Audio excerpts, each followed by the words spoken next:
Matahari pagi menembus tirai kamar tidur dengan lembut, membangunkan Vika dari tidurnya.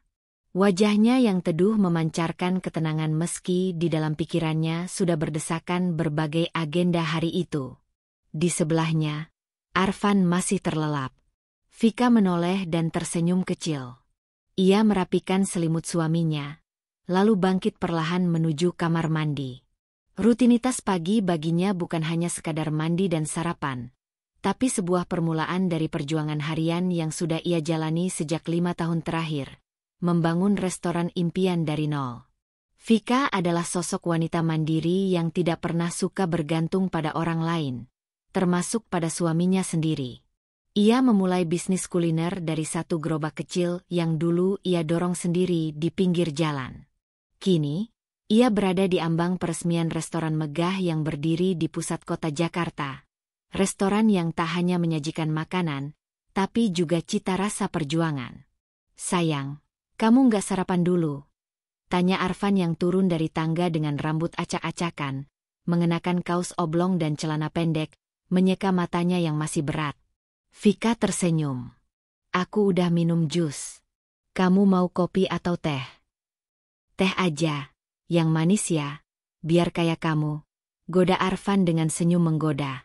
Ia merangkul pundak Vika dan mencium pipinya. Mereka tampak seperti pasangan yang sempurna. Makan bersama, tertawa bersama, membicarakan rencana akhir pekan bersama.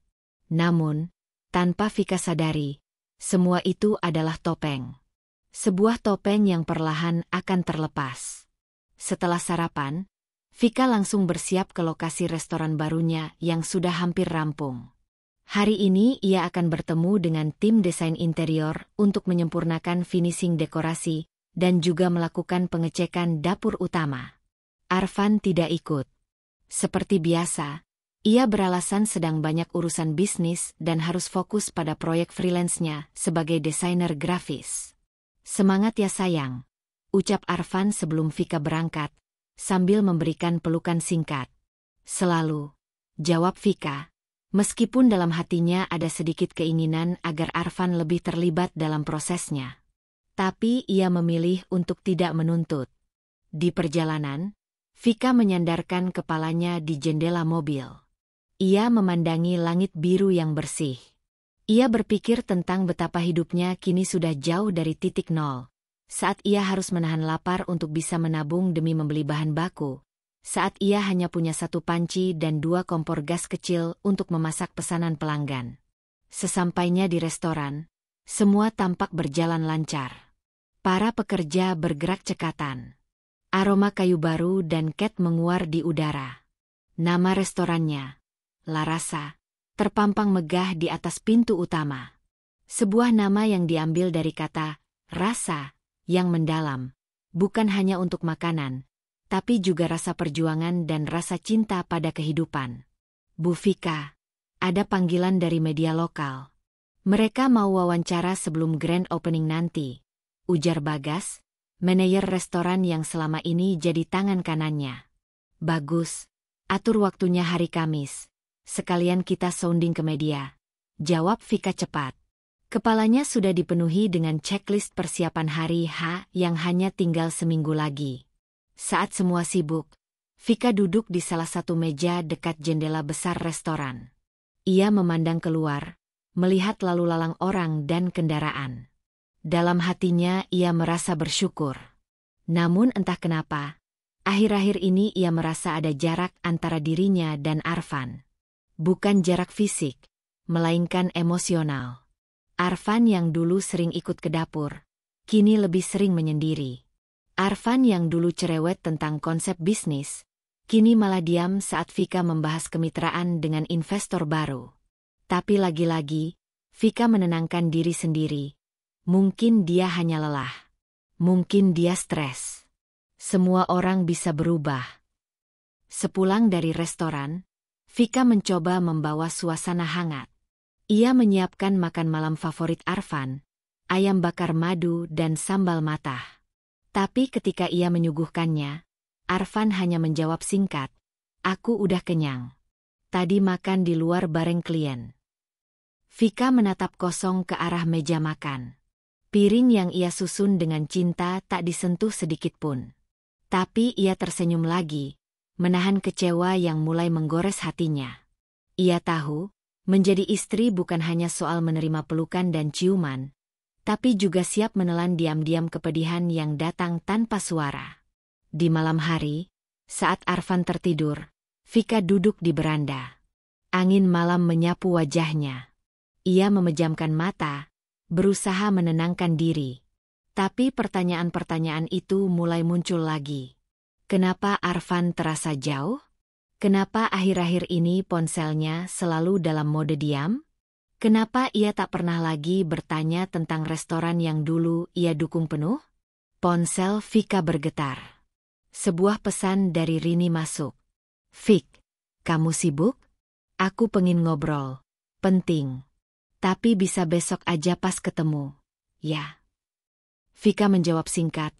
"Oke Rin, besok di resto ya." Ia tidak tahu bahwa pesan itu akan menjadi awal dari runtuhnya semua kepura-puraan. Tapi malam ini, ia masih percaya bahwa cintanya baik-baik saja. Bahwa Arfan hanya sedang lelah. Bahwa suaminya tidak mungkin mengkhianatinya. Bahwa rumah tangga mereka akan selalu seperti pagi tadi. Hangat, penuh senyum, dan saling dukung. Vika menatap langit. Bintang-bintang berkelip cerah. Ia tersenyum. Belum tahu bahwa langit itu akan runtuh sebentar lagi. Pagi itu, Vika kembali sibuk sejak membuka mata. Sebelum matahari menampakkan sinarnya sepenuhnya, ia sudah berdiri di depan cermin, mengenakan blus putih bersih dan celana kulot hitam kesukaannya. Rambut panjangnya diikat rapi.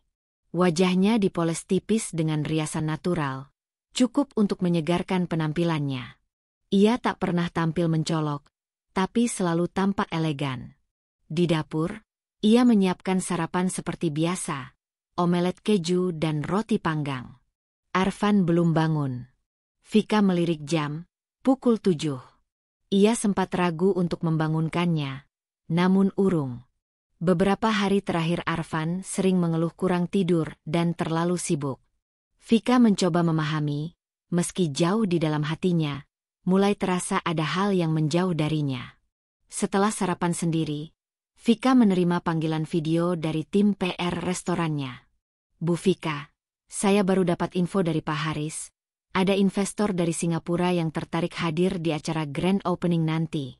Mereka mengikuti perkembangan Larasa lewat media sosial kita," kata Mila, PR manajernya, dengan semangat. Vika tersenyum, meski sorot matanya langsung menajam. Siapa nama perusahaannya? Tan Ming Group. Mereka punya 5 restoran besar di Asia Tenggara. Salah satu pemiliknya sedang ada proyek di Jakarta, jadi kemungkinan dia hadir langsung. Kita diminta kirim proposal kolaborasi sebelum grand opening. Vika mengangguk, matanya menyala. "Baik, Mila. Kirim draft awal siang ini, nanti aku review." Begitu panggilan berakhir, Vika berdiri menatap cermin ruang kerja. Satu sisi dirinya bangga. Satu sisi dirinya bangga. Apa yang dulu hanya sekadar angan-angan, kini dilirik investor luar negeri. Tapi di sisi lain, ia tahu keberhasilan juga sering memancing iri, termasuk dari orang terdekat. Saat ia melangkah keluar rumah, Arfan baru muncul dari kamar. Rambutnya masih kusut, tanpa semangat. Ia hanya mengenakan kaos robek di lengan dan celana olahraga yang lusuh. "Sayang, kamu nggak sarapan?" tanya Vika sambil meraih tasnya. "Enggak. Males. Aku mau kerja di rumah aja hari ini," jawab Arfan sambil menguap lebar, lalu duduk di sofa tanpa menoleh. Vika sempat diam. Ia sudah tahu ritme Arfan, tapi semakin hari pria itu makin tampak tidak bersemangat. Bahkan tak bertanya apapun tentang pertemuan penting hari ini. "Aku mau ke restoran. Hari ini ada meeting dengan tim desain dan food stylist. Sekalian review proposal investor." Hanya itu jawaban Arfan. Ia menggeser remote TV dan menyalakan siaran bola lama. Vika menarik napas dalam-dalam, menahan kecewa. Ia melangkah pergi tanpa pamit lebih lanjut. Pintu rumah ditutup pelan, bukan karena tak ingin membangunkan siapapun, tapi karena ia mulai belajar bahwa tak semua yang terlihat seperti rumah benar-benar tempat untuk pulang. Di restoran Larasa, suasana sibuk luar biasa. Lampu gantung kristal besar baru saja dipasang. Staf dapur sedang uji coba plating menu baru. Ruang VIP tengah dibersihkan dan disiapkan untuk menerima kunjungan investor dalam beberapa hari. Vika mengitari setiap sudut restoran. Ia berhenti di depan lukisan besar yang menggantung di dinding utama, sebuah karya seni kontemporer yang ia pilih sendiri, gambaran api dan angin yang melambangkan semangat dan perjuangan. "Bagus, ya?" tanya seseorang dari belakang. Vika menoleh. Itu Pak Bagas, manajer operasional yang sudah seperti kakak sendiri. Pria parubaya itu selalu hadir saat Vika jatuh dan bangkit kembali. Gambarnya seperti perjalanan kita membangun Larasa. Api yang membakar semangat, angin yang menerpa, tapi nggak bikin padam, ujar Vika, setengah tersenyum. Bagas mengangguk, lalu menatap Vika dalam-dalam. "Vik, saya boleh ngomong jujur?" Vika mengerutkan kening. "Tentu. Ada apa?" "Arfan, belakangan ini saya lihat sering keluyuran. Waktu kamu rapat 2 hari lalu, dia datang ke sini. Tapi bukan buat lihat progres restoran. Dia malah ketemu perempuan di kafe sebelah, duduk lama, akrab. Saya sempat lihat dari kaca." Dek. Jantung Vika berdegup tak beraturan. Tapi wajahnya tetap tenang. "Kamu yakin itu dia?" tanyanya pelan. "Yakin. Tapi saya nggak mau buru-buru nuduh. Cuma, saya tahu kamu sibuk, Vik. Tapi jangan sampai kamu dibutakan oleh kesibukan." Vika menatap lantai. Ia tidak langsung menjawab. Ada gejolak kecil di dadanya, tapi ia mencoba menahannya. Mungkin hanya klien. Mungkin hanya teman lama. Tapi bisikan ragu itu mulai menggema di pikirannya. Sore itu, Vika memutuskan pulang lebih awal. Saat masuk rumah, Arfan tak ada di ruang tamu. Kamarnya juga kosong. Vika mencari ke dapur. Tidak ada. Ia membuka lemari dan melihat jaket favorit Arfan tidak ada. Sepatu sneakersnya juga tidak di tempat. Ia tidak menghubungi suaminya. Ia hanya duduk di ruang tengah, menatap layar laptop, pura-pura sibuk, meski pikirannya berlarian. Ia membuka email dari Mila yang berisi draft proposal investor Singapura. Tapi tak satupun kalimat terbaca masuk akal baginya. Sekitar pukul 8 malam, suara motor terdengar di halaman. Arfan pulang. Ia tampak tergesa, mengunci pintu dengan cepat, lalu masuk ke dalam. "Kamu dari mana?" tanya Vika tanpa menoleh. "Main sama temen. Tadi makan di luar. Kamu udah makan belum?"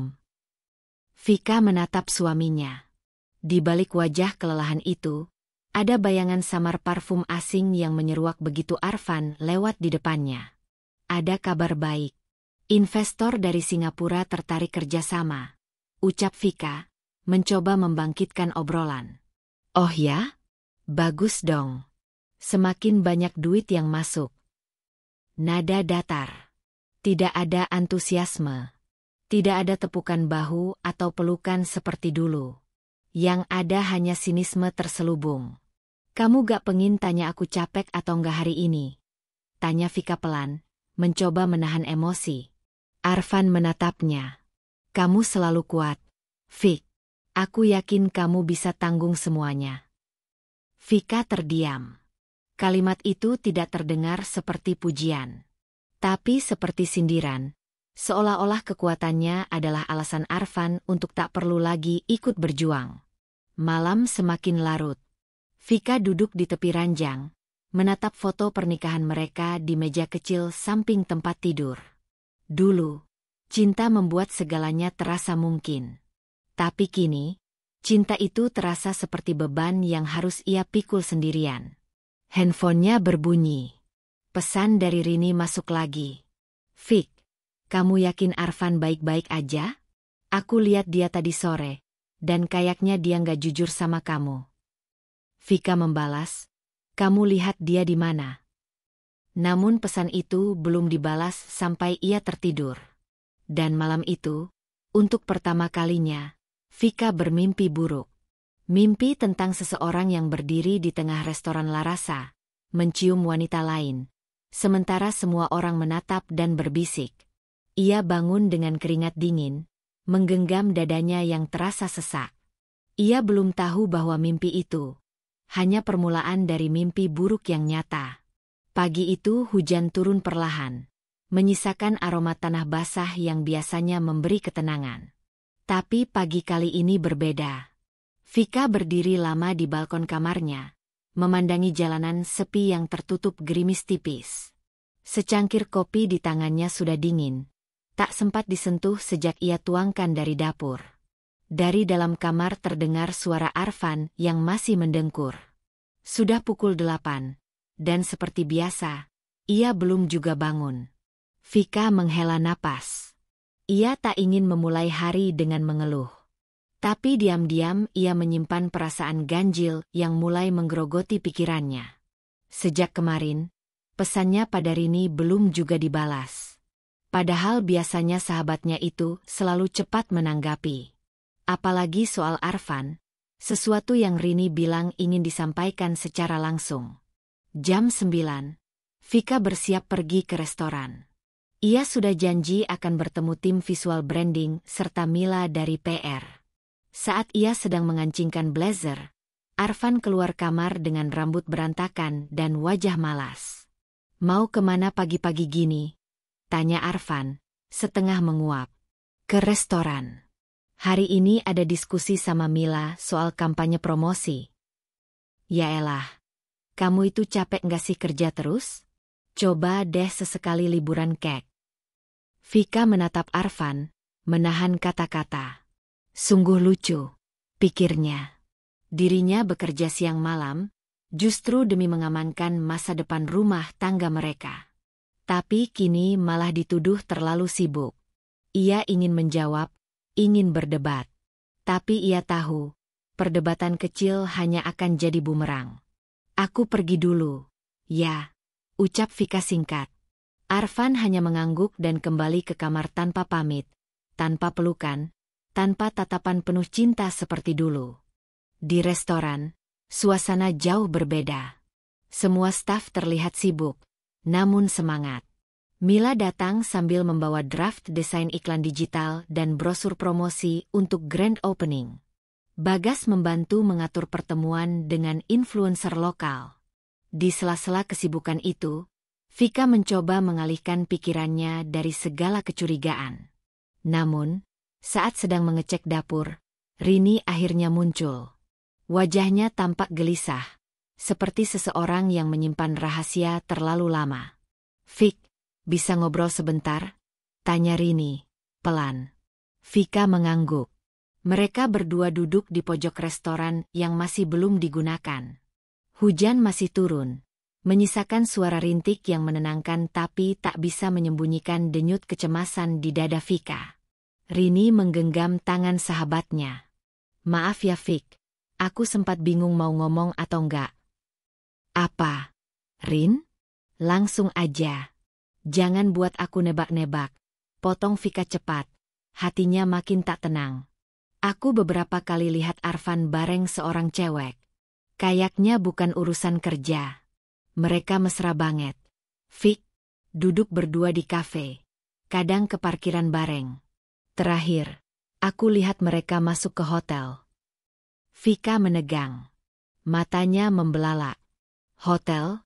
Bisiknya nyaris tak terdengar. Rini mengangguk pelan, penuh rasa bersalah. Aku nggak punya bukti, tapi aku tahu mataku nggak salah lihat. Aku takut kamu nggak percaya. Tapi aku nggak bisa diam. Dada Vika sesak. Dunia seolah berhenti sejenak. Ia tidak menangis. Tidak juga berteriak. Tapi napasnya mulai tak teratur. Ia mencoba berdiri tapi lututnya lemas. Vik, Aku tahu kamu kuat. Tapi jangan pura-pura nggak tahu. Arfan berubah. Aku juga bisa lihat itu. Vika menunduk lama. Tangannya mengepal di atas meja. Bukan karena marah, tapi karena menahan agar dirinya tidak roboh di hadapan semua orang. Aku percaya kamu, Rin, bisiknya akhirnya. Dan terima kasih. Aku lebih baik tahu sekarang daripada hidup dalam ilusi. Malam itu, Vika tak bisa tidur. Ia bolak-balik di tempat tidur, sementara Arfan tertidur pulas di sebelahnya. Wajah suaminya tampak damai, seperti seseorang yang tidak menyimpan beban. Tapi justru kedamaian itu membuat dada Vika panas. Ia menatap langit-langit kamar. Matanya basah. Bukan karena patah hati, tapi karena merasa dikhianati dalam diam. Ia yang selama ini berjuang membangun segalanya, kini malah merasa dibohongi oleh orang yang seharusnya mendukungnya. Sekitar pukul 1 dini hari, Vika bangun dan duduk di depan laptopnya. Ia membuka catatan keuangan pribadi, dan menemukan hal yang selama ini ia abaikan. Arfan memang sering meminjam uang dengan dalih butuh modal kerja. Tapi tidak pernah ada laporan kemana uang itu pergi. Ia membuka transaksi rekening pribadi Arfan yang sebelumnya pernah ia bantu kelola. Dan benar saja, ada beberapa transaksi yang mencurigakan. Transfer ke rekening asing, belanja di butik mewah, dan bahkan pembayaran untuk penginapan hotel. Tangannya gemetar. Tapi Vika tidak bereaksi. Ia hanya menutup laptop itu pelan, lalu memandangi wajah Arfan yang tertidur lelap seperti tak pernah melakukan kesalahan. Malam ini kamu tidur nyenyak, Arfan, bisik Vika lirih. Tapi besok, aku akan mulai membuka mataku sepenuhnya. Keesokan harinya, Vika pura-pura bersikap seperti biasa. Ia menyapa Arfan seperti tak terjadi apa-apa. Membuatkan sarapan. Bahkan mencium pipinya sebelum berangkat ke restoran. Tapi semua itu kini adalah panggung. Ia sedang memainkan peran.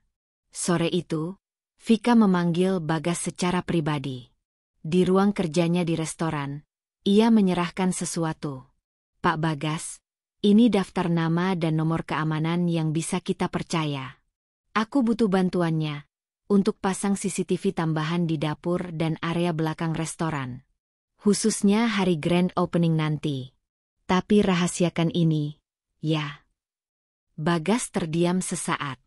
Tapi melihat tatapan Vika yang tenang tapi tajam, ia tahu bahwa ini bukan permintaan biasa.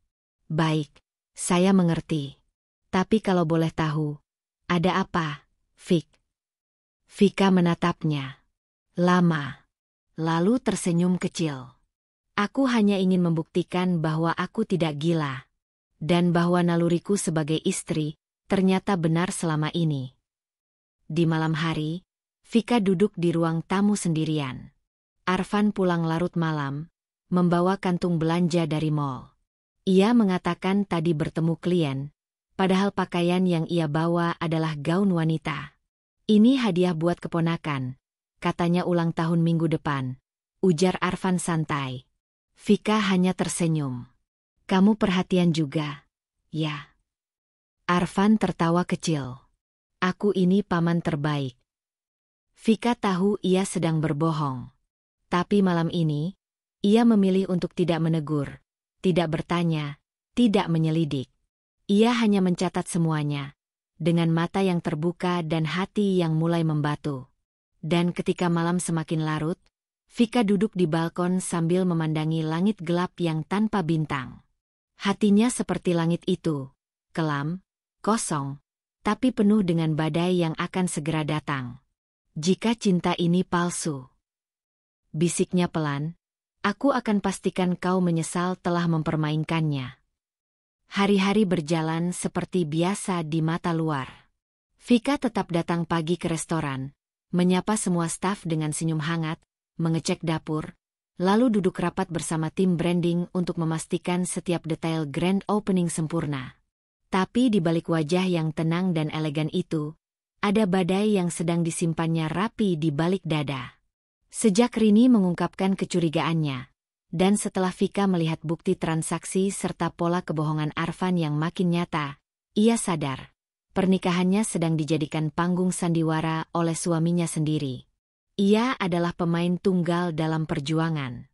Ia yang membangun segalanya dari bawah, satu sendok demi satu sendok, satu pelanggan demi satu pelanggan, hingga kini restoran La Rasa menjadi pembicaraan bahkan sampai ke luar negeri.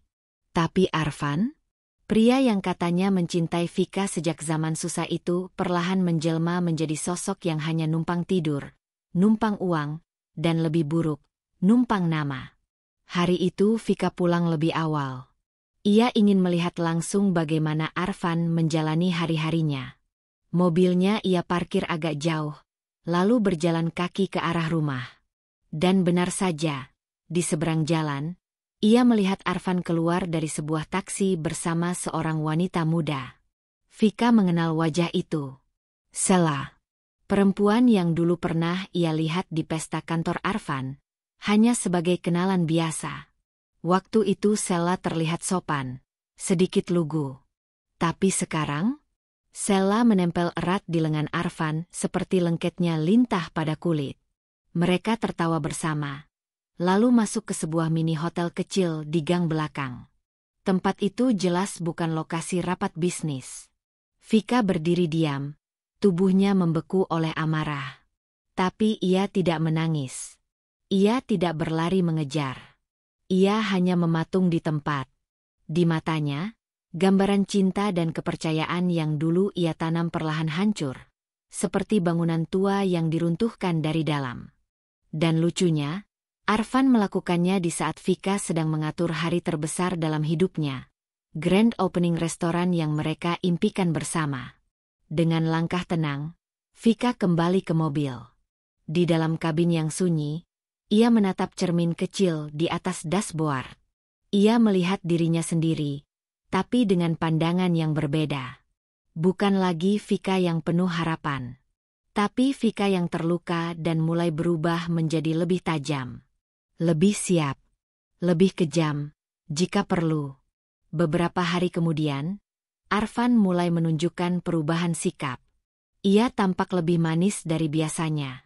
Tiba-tiba ingin ikut ke restoran, tiba-tiba ingin tahu soal kemitraan, bahkan menawarkan diri mendesain ulang bagian logo digital restoran. Kamu pasti capek, Vic. Aku bantuin deh. Biar kelihatan lebih romantis brandingnya. Kamu kan suka yang minimalis tapi hangat, ucap Arfan sambil membelai rambut Vika. Vika hanya menatapnya dalam-dalam, lalu tersenyum. Wah, kamu jadi perhatian sekarang. Lagi dapat wangsit. Arfan tertawa, tapi tatapannya sedikit gugup. Vika tahu, itu bukan cinta yang tulus, tapi rasa takut. Arfan tahu dia sedang diawasi. Atau mungkin dia hanya sedang berusaha memperbaiki citranya sebelum ketahuan. Tapi sayangnya, Vika sudah selangkah lebih jauh. Ia telah memerintahkan staf keamanan restoran untuk memasang CCTV tambahan. Termasuk di ruang-ruang yang biasanya dianggap privat, seperti ruang staf, dapur belakang, dan sudut koridor kecil yang biasa digunakan untuk keluar masuk barang logistik. Semua area itu bisa direkam secara langsung dan disimpan otomatis dalam server pribadi milik Vika.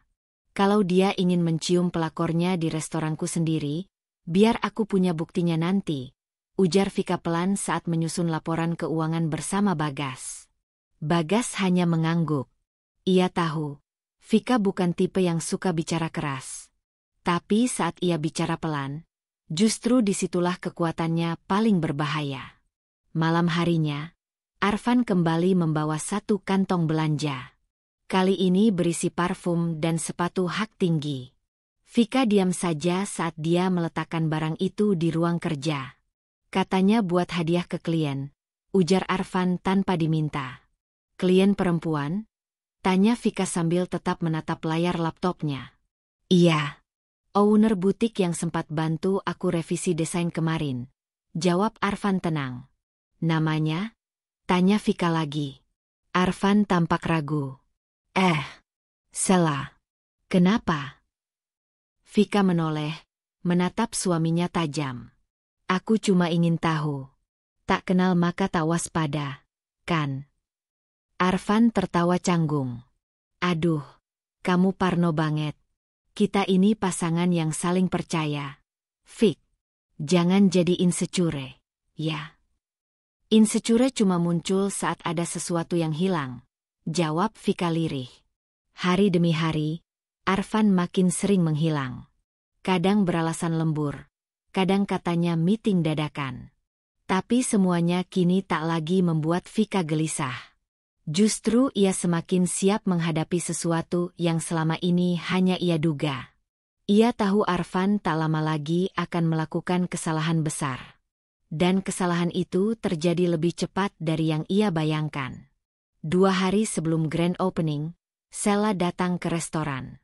Ya, ke restorannya.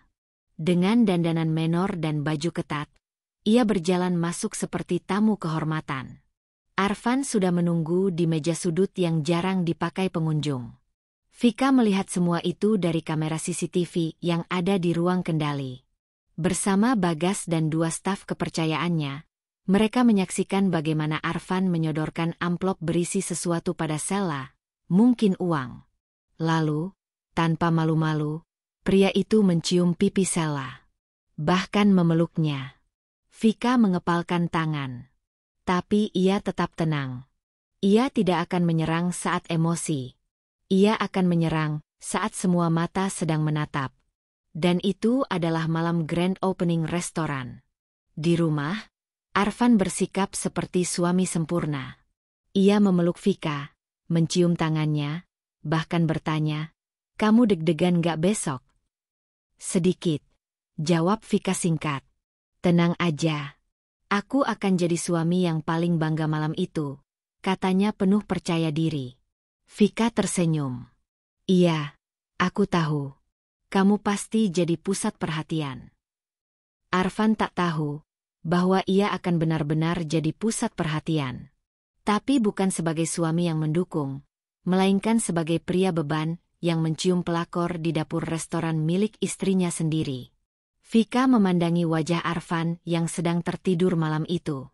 Ia tidak lagi merasa marah. Hanya iba. Iba pada lelaki yang telah kehilangan arah. Pada lelaki yang tidak sadar bahwa ia sedang menggali kuburannya sendiri, di atas panggung yang dibangun oleh wanita yang ia hianati.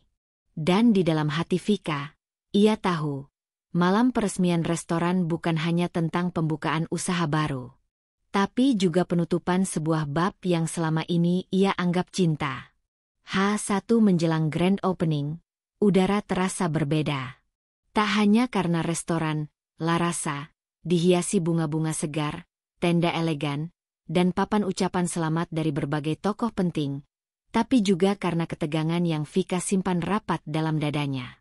Semua tampak sempurna di permukaan, tapi ada bara yang siap membakar di bawahnya. Dan Vika? Ia tak lagi memadamkan api itu. Ia hanya menunggu saatnya menyulut. Pagi hari itu, Vika datang lebih awal ke restoran. Mengenakan setelan abu-abu elegan, rambut disanggul rapi, dan wajahnya tampak segar walau semalaman ia tak tidur. Ia langsung menuju ruang kontrol CCTV. Di sana, Bagas sudah menunggunya. Semua rekaman aman. Tadi malam aku periksa ulang footage dari 3 hari terakhir. Termasuk yang waktu Arfan datang bareng Sela dan itu, ujar Bagas dengan suara berat. Vika tidak menatapnya. Ia hanya mengangguk pelan. Di layar monitor, terekam jelas bagaimana Arfan dan Sela tertawa bersama, saling menyuapi makanan dapur yang seharusnya dilarang dicicipi sembarang orang. Lalu, Arfan menarik Sela ke sudut pantry, mencium bibirnya cepat, lalu mengusap pipinya. Dan itu semua terjadi di dapur restoranku, gumam Vika lirih. Di tempat aku menghabiskan waktuku membangun segalanya. Bagas menunduk. Kita akan mutar ini semua malam besok, seperti rencana. Vika memejamkan mata sejenak. Tangannya mengepal di sisi tubuh. Ya, tapi bukan malam ini. Aku mau dia merasa dirinya paling berjaya dulu. biar jatuhnya lebih keras. Sore harinya, Arfan tiba di restoran. Ia membawa setelan jas hitam yang telah disetrika rapi, serta sepatu mengkilap yang sengaja ia poles ulang. Ia tampak seperti pria sukses, siap berdiri di belakang wanita hebat dan mengklaim bagiannya dari kejayaan.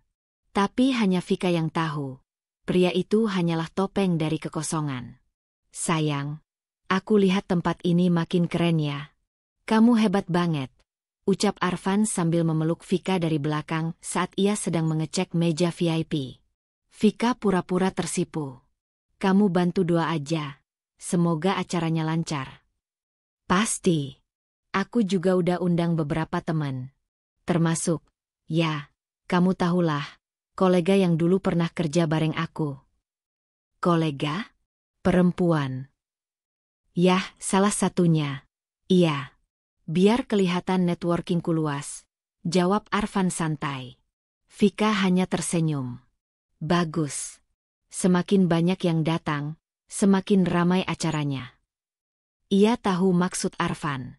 Ia tahu bahwa kolega perempuan itu pasti Sela. Dan ia juga tahu bahwa Sela pasti akan hadir malam besok dengan keangkuhan khas perempuan yang merasa telah memenangkan lelaki milik orang. Tapi Sela tidak tahu bahwa panggung yang akan ia datangi bukan pesta kemenangan, melainkan arena eksekusi. Malam semakin larut. Vika pulang lebih awal. Di rumah, ia kembali membuka laptop, mengecek ulang semua data. Ia menyusun satu folder khusus berisi klip-klip rekaman dari CCTV.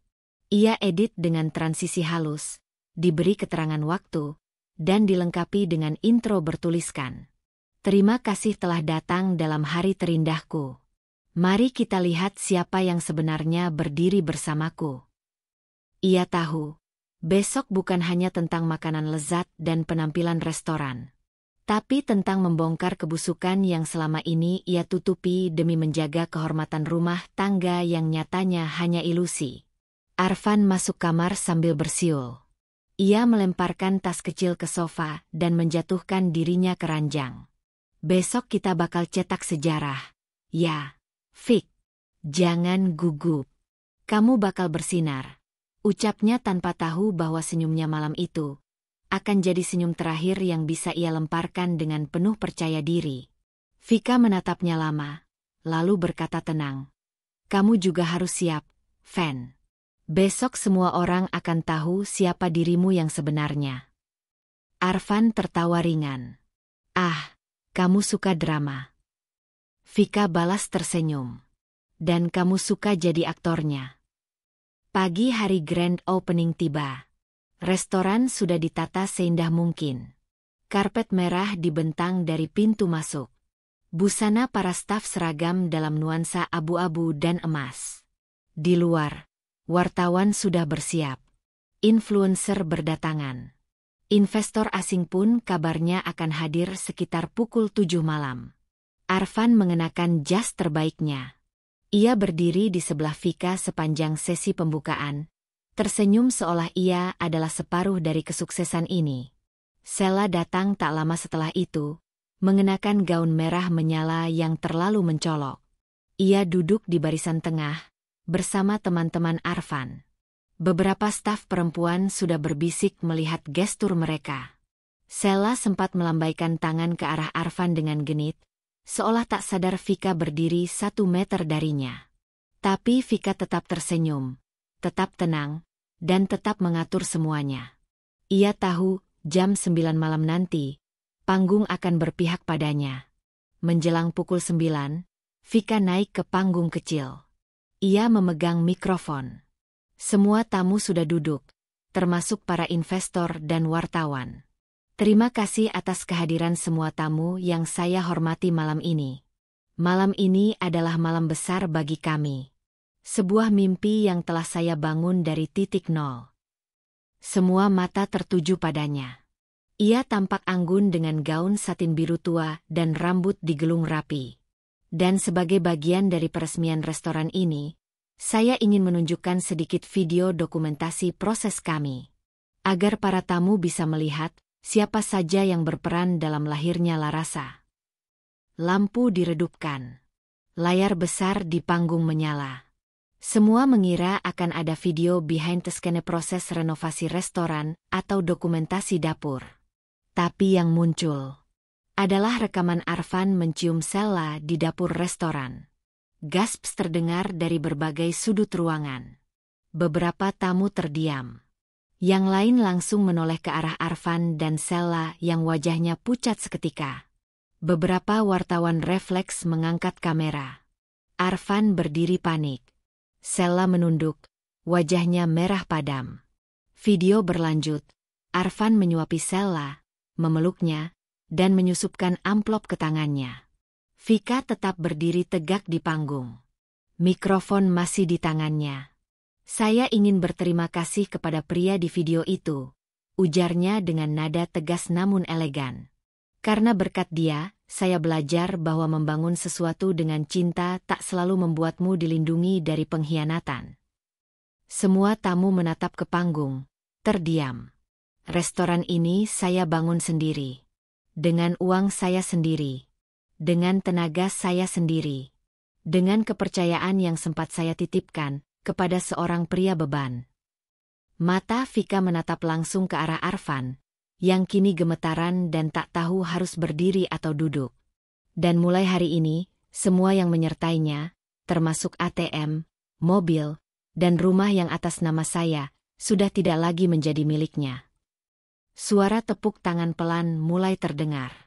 Beberapa tamu berdiri, memberi dukungan.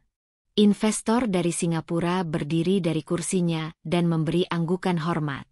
Wartawan mulai mengetik cepat, menyadari ini bukan sekadar peresmian restoran. Ini adalah kisah perempuan yang berani membuka luka dan menampilkannya sebagai kekuatan. Vika turun dari panggung dengan kepala tegak. Sella sudah kabur dari kursinya. Arfan mencoba mengejar Vika, namun dihalangi oleh staf keamanan. Malam itu, Larasa benar-benar diresmikan.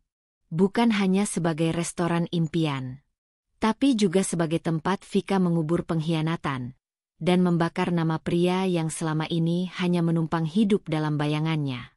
Malam itu udara terasa berbeda di sepanjang jalan menuju restoran Larasa.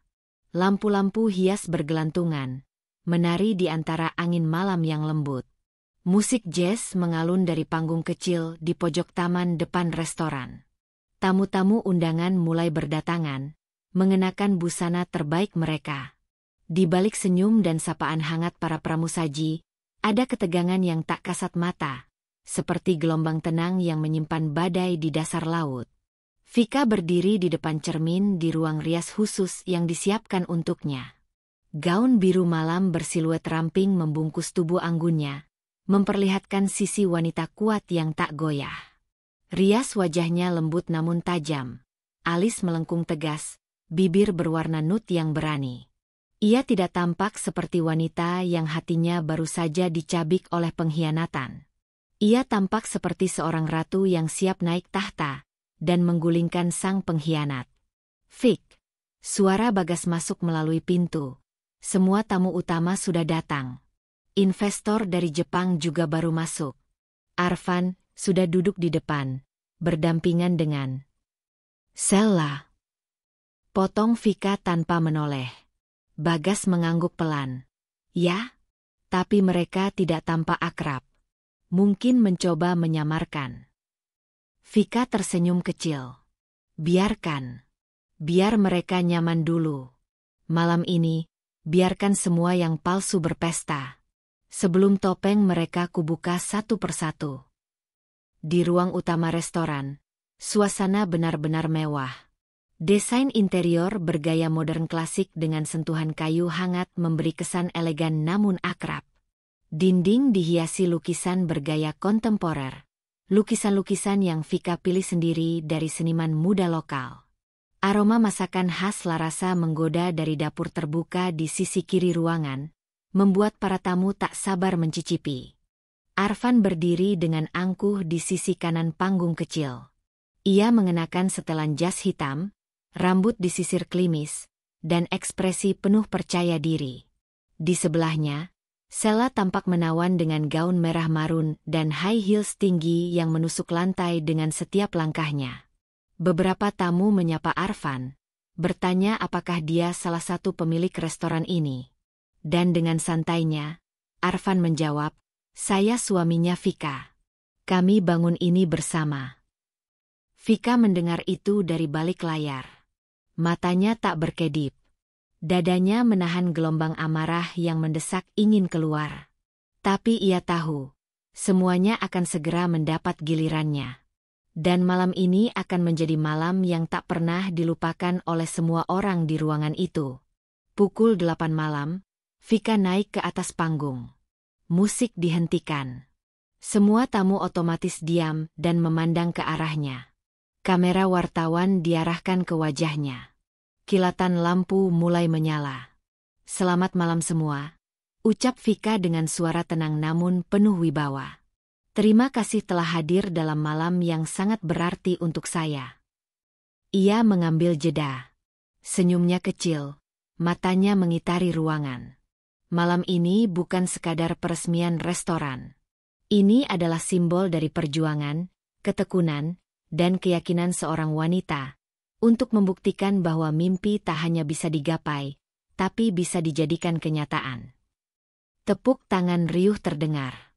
Beberapa tamu bersorak. Arfan ikut bertepuk tangan, bahkan bersiul kecil, bangga seolah dirinyalah bagian dari perjuangan itu. Vika melanjutkan, "Saya ingin mengajak semua tamu untuk menyaksikan video singkat perjalanan saya dalam membangun Larasa. Dari awal hingga hari ini." Lampu ruangan diredupkan. Layar LED raksasa menyala. Semua orang mengira mereka akan menonton dokumentasi pembangunan restoran. Tapi, yang muncul adalah potongan gambar CCTV. Gambar pertama menampilkan Arfan dan Sela berjalan berdua masuk ke dapur restoran. Suara gaduh mulai terdengar.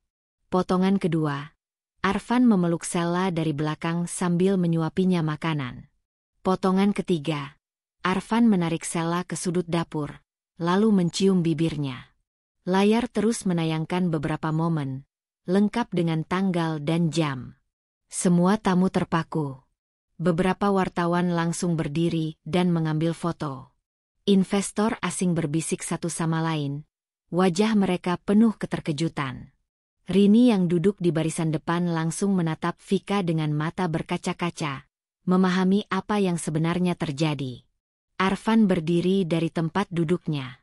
"Vika, apa maksudmu menayangkan itu?" Vika kembali ke mikrofon. "Pria dalam video itu," katanya, "adalah suami saya. Dan perempuan itu adalah kolega yang katanya sering bantu kerjaan." Suasana hening. Hanya detak jantung yang terdengar. "Saya ingin semua orang tahu bahwa restoran ini tidak dibangun oleh dua orang. Restoran ini berdiri karena saya. Karena kerja keras saya. Karena impian saya. Dan pria di video itu hanya menumpang nama, menumpang hidup, dan kini menumpang aib di tempat yang tidak pernah ia bantu bangun." Arfan maju ke depan. "Kamu gila. Kamu malu-maluin aku di depan orang banyak."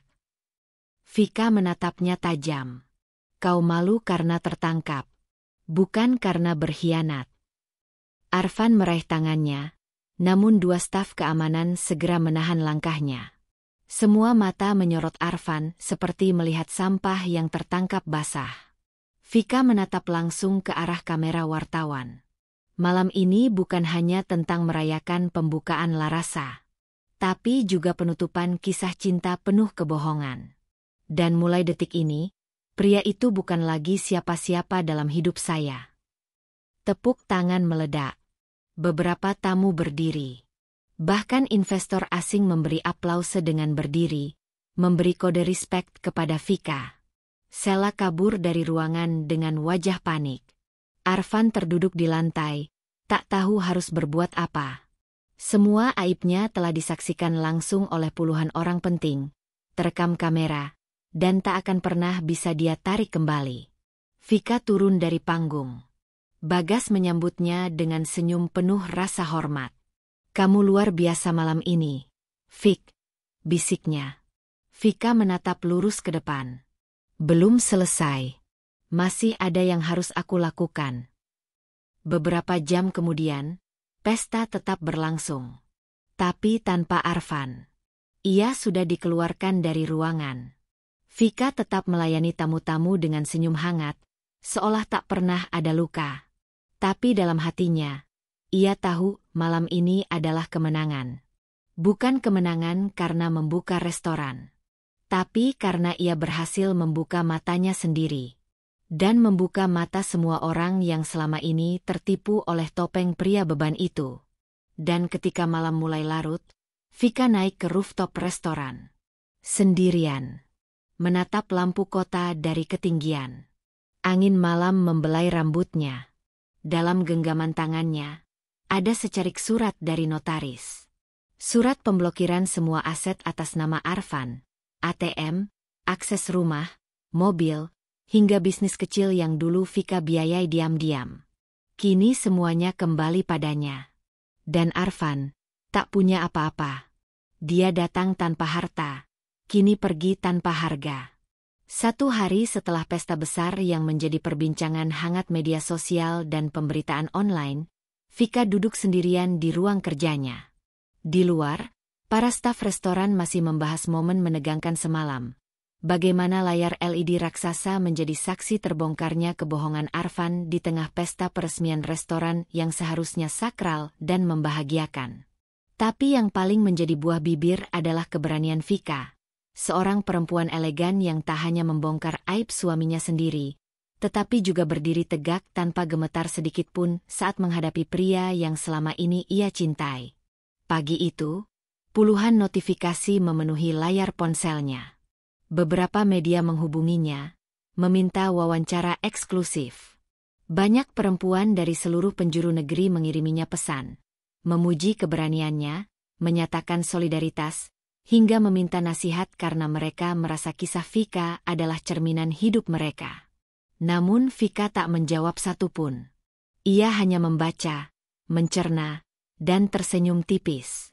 Ia tahu, keberanian semalam bukan hanya untuk dirinya, tetapi juga untuk semua perempuan yang terlalu lama menahan luka demi mempertahankan sesuatu yang sebenarnya telah mati, kepercayaan. Tapi sore itu, badai kembali datang. Seorang staf masuk ke ruangannya dengan wajah cemas. Bu Vika, maaf, tapi Pak Arfan ada di luar. Ia memaksa ingin bertemu. Vika mendongak perlahan. Di luar restoran. Di halaman. Dia duduk di mobil, katanya nggak akan pergi sebelum ibu mau bicara. Vika terdiam sejenak, lalu berdiri. Baik, saya akan menemuinya. Tapi bukan di dalam restoran. Suruh dia tunggu di parkiran belakang. Aku tidak ingin satupun staf melihat ini. Di area parkir belakang, Arfan berdiri dengan wajah kacau. Rambutnya berantakan, wajahnya tak terurus, dan matanya merah seperti kurang tidur. Ketika Vika muncul dengan langkah tenang dan pakaian kerja yang rapi, Arfan tampak langsung mengejar dan hendak memegang tangannya. Tapi Vika menepis pelan. Jangan sentuh aku, Arfan. Vik, dengerin aku dulu. Aku salah. Aku tahu aku bego. Aku hancurin semuanya. Tapi kamu nggak bisa ninggalin aku gitu aja. Aku ini suamimu. Vika menatapnya dalam-dalam, lalu menyilangkan tangan di dada. Suami? Kau bahkan tak pantas disebut begitu sejak kau menyentuh perempuan itu, di dapur restoranku. Di tempat aku menumpahkan seluruh hidupku. Aku hilaf, Vik. Arfan mengusap wajahnya, frustrasi. Sela cuma godaan sesaat. Dia nggak ada artinya. Semua ini salah paham. Aku merasa, kamu terlalu tinggi. Aku nggak bisa nyamainmu. Dan aku takut kamu tinggalkan aku duluan. Vika menghela napas, pelan namun dalam. Jadi karena merasa rendah, kau justru menginjak perasaanku. Arfan terdiam. Aku membangun hidup kita, Fen. Dari dulu, aku yang berjuang. Bahkan waktu kamu gagal dapat kerja, aku yang biayai kuliah ulangmu. Aku yang pasang badan saat kamu ditipu mitra bisnis. Aku yang bayar cicilan rumah. Tapi lihat siapa yang pertama kali berkhianat? Kamu. Aku malu, Fik. Arfan terduduk di bangku semen di sisi taman belakang. Aku benar-benar malu. Semua orang lihat. Semua media tahu. Sela kabur. Keluarga aku telepon marah-marah. Aku nggak punya siapa-siapa sekarang. Cuma kamu yang aku punya. Vika menunduk, lalu duduk perlahan. Ia mengambil napas panjang sebelum bicara. Fen, dengarkan aku baik-baik. Kamu bilang cuma aku yang kamu punya. Tapi kamu bahkan memperlakukan aku seperti properti. Bukan pasangan. Arfan menoleh pelan. Kau tidak pernah benar-benar mencintaiku. Kau hanya mencintai kenyamanan yang aku berikan. Cintamu hanyalah bentuk lain dari ketergantungan. Aku janji akan berubah, ucap Arfan cepat. Vika menggeleng pelan. Tidak semua yang rusak bisa diperbaiki. Dan aku sudah terlalu lama mengabaikan diriku sendiri demi bertahan di rumah tangga yang hanya aku yang membangun. Kamu hanya nebeng. Suara itu, tenang, lembut, tapi menampar keras ego Arfan. Ia tahu, ia benar-benar kehilangan. Jadi, kamu benar-benar mau nyerahin ini semua? Fik? Gumam Arfan lirih. Kita. Bukan aku yang nyerah, Fen. Vika berdiri. Kamu yang buang. Malamnya, Vika duduk di rooftop restoran sambil menatap lampu kota. Ia memutar kembali momen peresmian. Bukan dari video, tapi dari ingatannya sendiri. Bagaimana semua mata tertuju padanya. Bagaimana tepuk tangan mengiringi keberaniannya. Dan bagaimana ia merasa benar-benar bebas. Rini datang membawakan 2 gelas teh panas. Banyak banget yang muji kamu. Fik, kamu jadi viral di TikTok. Kamu tahu? Udah kayak simbol kekuatan perempuan. Vika tersenyum lelah. Aku nggak pernah berniat viral. Tapi kamu inspirasi. Fik, banyak yang akhirnya berani bicara. Banyak yang kirim DM ke akunku juga. Bilang mereka dulu pernah ngalamin hal yang sama kayak kamu. Tapi nggak bisa bersuara. Vika memandangi langit malam yang bersih. Dulu aku pikir, mempertahankan rumah tangga itu soal sabar. Soal menerima kekurangan pasangan. Tapi ternyata, kalau sabar itu cuma aku yang jalanin, dan dia malah jalan ke pelakor, itu bukan rumah tangga. Itu penjara. Rini menatapnya penuh hormat. Kamu keluar dari penjara itu, Fik. Dan sekarang, kamu bahkan udah jadi pemilik panggung. Keesokan paginya, Arfan mencoba lagi menghubungi Vika. Ia mengirim pesan panjang berisi permintaan maaf, janji, penyesalan. Tapi semua hanya dibaca centang 2. Vika tidak membalas. Ia sedang sibuk. Hari itu, ia menerima undangan wawancara dari stasiun televisi nasional. Tim jurnalis ingin mengangkat kisahnya sebagai profil khusus, perempuan hebat di balik bisnis sukses. Dan Vika tahu, kisah hidupnya belum selesai. Tapi bab tentang Arfan sudah ditutup dengan kunci dan tak akan pernah dibuka lagi. Minggu pagi yang biasanya tenang berubah menjadi hari yang sibuk bagi media dan publik. Berita tentang keberanian Vika yang membongkar perselingkuhan suaminya saat grand opening restoran Larasa terus menjadi trending topik. Video rekaman dari malam itu disebarkan jutaan kali. Banyak yang memuji, tak sedikit juga yang penasaran. Apa langkah selanjutnya dari wanita yang baru saja menghabisi suaminya di panggung kehormatannya sendiri? Vika menatap cermin panjang di kamar rias restoran lantai 2. Kali ini, ia tidak sedang berdandan untuk sebuah pesta, melainkan untuk jumpa pers. Ia akan berdiri di depan kamera, di hadapan wartawan dan publik, dan mengumumkan keputusannya. Bukan karena ingin sensasi, tapi karena ia tahu, terlalu banyak perempuan yang diam, dan terlalu banyak pria beban yang melenggang seolah tak berdosa. Gaun putih gading sederhana melekat indah di tubuh rampingnya. Riasan wajahnya tak mencolok, hanya menonjolkan ketegasan matanya dan ketegaran bibirnya. Rambutnya digerai sebahu, menambah kesan bersih dan berani. Ia tampak seperti seorang pemimpin yang siap mengukir sejarah, bukan seorang korban yang menangisi luka. "Bu Vika, semua tim media sudah siap," ujar salah satu stafnya. Vika berdiri, mengambil napas panjang, dan melangkah keluar. Di aula restoran, sebuah meja panjang telah disiapkan. Di belakangnya, backdrop dengan tulisan, "Statement resmi dari Vika Ramadhani, founder CEO Larasa." Wartawan dari berbagai stasiun televisi dan media online memenuhi kursi-kursi yang tersedia. Sorotan kamera mengikuti setiap langkah Vika. Ia duduk, memegang mikrofon, dan menatap seluruh ruangan. "Saya tahu, banyak dari Anda yang hadir karena berita yang viral beberapa hari terakhir. Bukannya tenang. Dan saya ucapkan terima kasih karena telah datang bukan untuk mencari sensasi, tetapi untuk mendengar kebenaran." Semua wartawan terdiam, merekam setiap kata. "Nama saya Vika Ramadhani. Saya adalah pendiri Larasa, dan juga adalah istri dari pria yang Anda lihat dalam video yang tersebar. Pria yang mencium wanita lain, di dapur restoran saya, tempat saya menumpahkan seluruh tenaga, waktu, dan cinta saya." Vika berhenti sejenak. Suaranya tetap tenang, namun matanya mulai berkaca. "Saya berdiri di sini bukan untuk memohon simpati. Saya berdiri sebagai perempuan yang akhirnya sadar bahwa memaafkan bukan berarti membiarkan diri terus diinjak. Bahwa cinta tidak bisa bertahan dalam kebohongan. Dan bahwa menjadi kuat terkadang berarti harus melepas." Kilatan kamera menyala silih berganti. Tapi Vika tetap tak terganggu.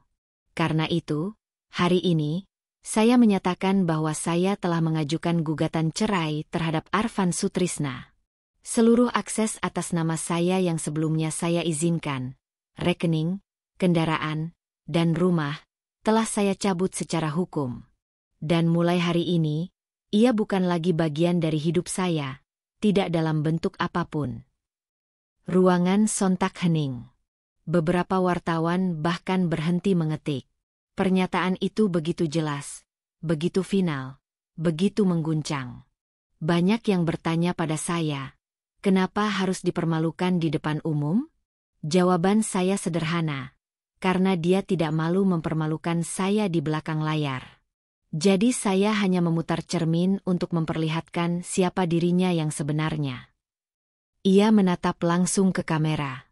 "Kepada semua perempuan di luar sana, jangan biarkan cinta membutakanmu. Jangan biarkan air matamu menjadi bahan bakar kesombongan orang lain. Jika kamu bekerja keras, kamu berhak bahagia.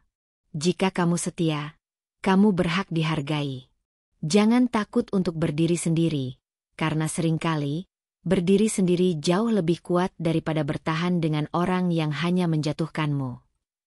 Tepuk tangan terdengar dari sebagian tamu yang hadir, termasuk beberapa staf restoran yang sengaja duduk di belakang ruangan.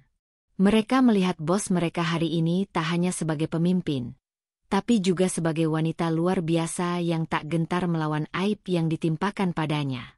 Vika tersenyum kecil. Dan untuk pria yang dulunya menyebut dirinya suami saya, ia menatap tajam ke arah kamera. "Kamu mungkin berpikir telah membuatku lemah dengan pengkhianatanmu. Tapi kenyataannya, kamu telah membebaskanku dari beban yang selama ini kusebut cinta." Usai konferensi pers, suasana restoran berubah menjadi medan kekuatan baru. Vika berjalan keluar, disambut stafnya satu persatu yang mengucapkan selamat dan rasa bangga. Beberapa bahkan meneteskan air mata. Mereka semua tahu perjuangan Vika bukan hanya soal bisnis, tapi juga harga diri dan kemanusiaan. Namun di balik semua pujian itu, Arfan justru mengalami kehancuran yang perlahan tapi pasti. Pagi itu juga, namanya viral dengan julukan "pria beban" di Twitter. Meme-meme tentang dirinya menyebar di TikTok dan Instagram. Tak hanya itu, beberapa rekan bisnis kecilnya mulai menarik diri. Tak satu pun ingin dikaitkan dengan pria yang disebut-sebut menggantung hidup dari istrinya lalu mengkhianatinya di belakang. Di tempat lain, Sela yang sebelumnya merasa menang, kini tak bisa keluar rumah. Akun media sosialnya dipenuhi hujatan. Ia sempat mencoba menghapus semua akun, tapi screenshot wajah dan identitasnya sudah terlalu banyak beredar. Di lingkungan tempat tinggalnya pun, tetangga mulai membicarakannya dengan bisik-bisik. Bahkan keluarganya pun malu dan memilih menjauh. Dan Arfan, mulai dari titik nol, benar-benar nol. Ia mencoba menghubungi beberapa teman lama, tapi semuanya menolak. Beberapa bahkan memblokir nomor dan media sosialnya. Tak ada yang peduli pada seorang pria yang membiayai perselingkuhannya dengan uang istri, lalu berpura-pura menjadi tulang punggung rumah tangga. Malam harinya, Vika mengadakan dinner internal kecil bersama staf dan orang-orang terdekatnya. Di salah satu sudut restoran, Vika duduk berdua dengan Rini. "Gimana rasanya sekarang?" tanya Rini, menyeruput teh hangatnya.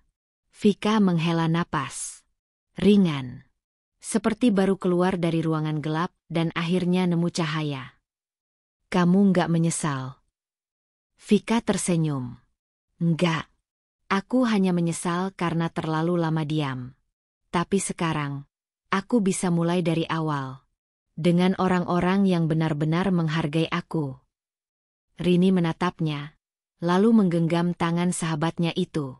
"Kamu tahu, Vik, apa yang kamu lakuin itu nggak semua orang bisa. Tapi karena kamu berani, kamu udah buka jalan buat banyak perempuan.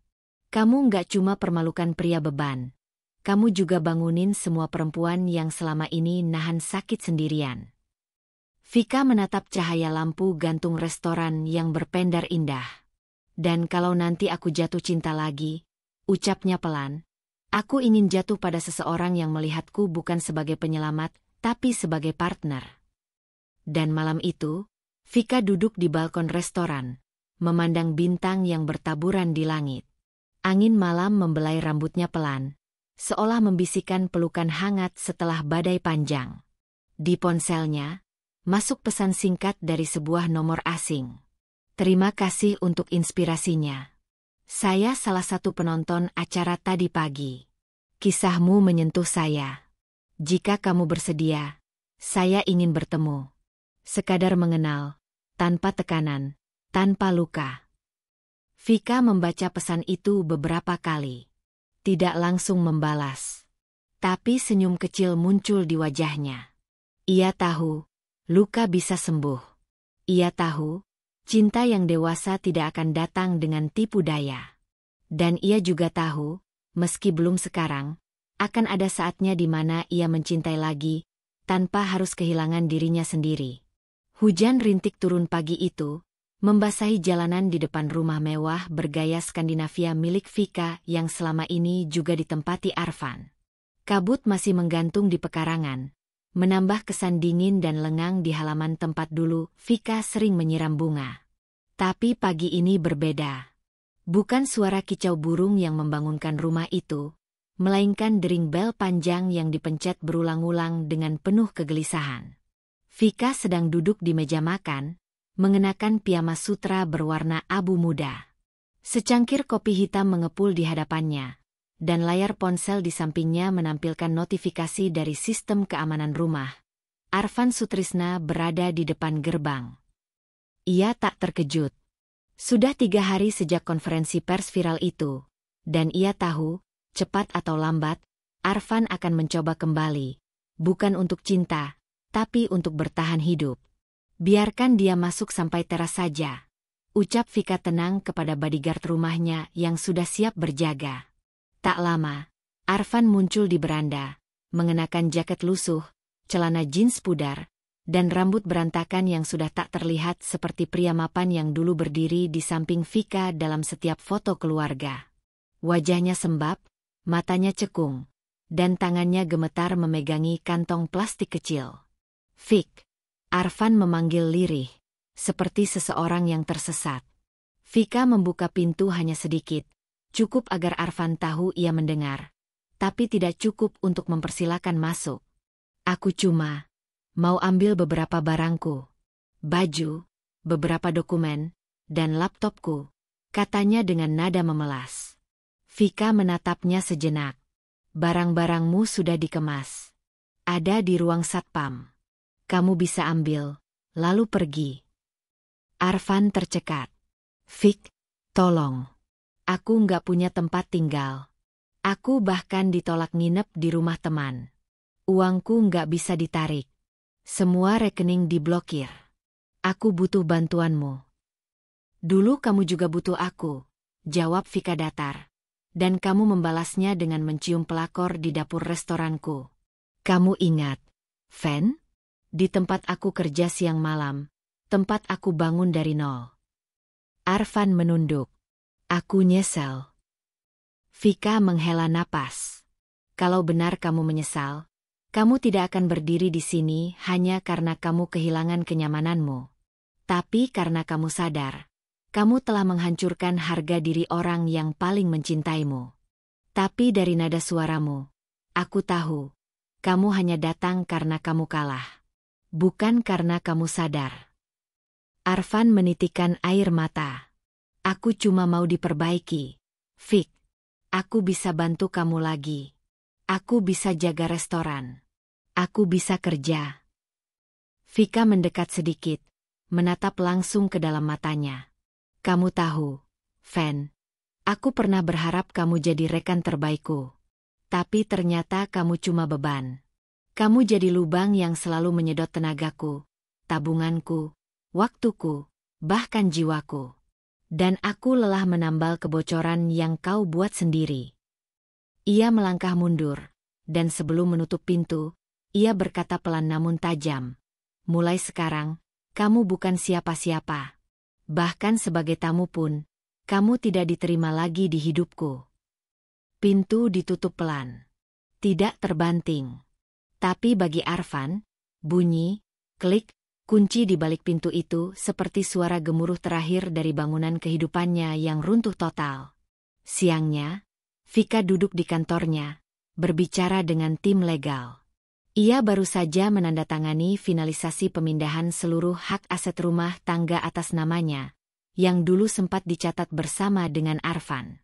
Jadi mulai hari ini, semua properti, termasuk rumah, kendaraan, dan saham yang pernah dibagi atas nama pasangan, resmi sepenuhnya milik ibu, jelas pengacaranya.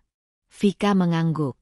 Pastikan juga tidak ada celah dia bisa menggugat balik, bahkan untuk sehelai karpet. Pengacaranya tersenyum. "Kami sudah pastikan semua aset berdasar bukti finansial ibu sepenuhnya.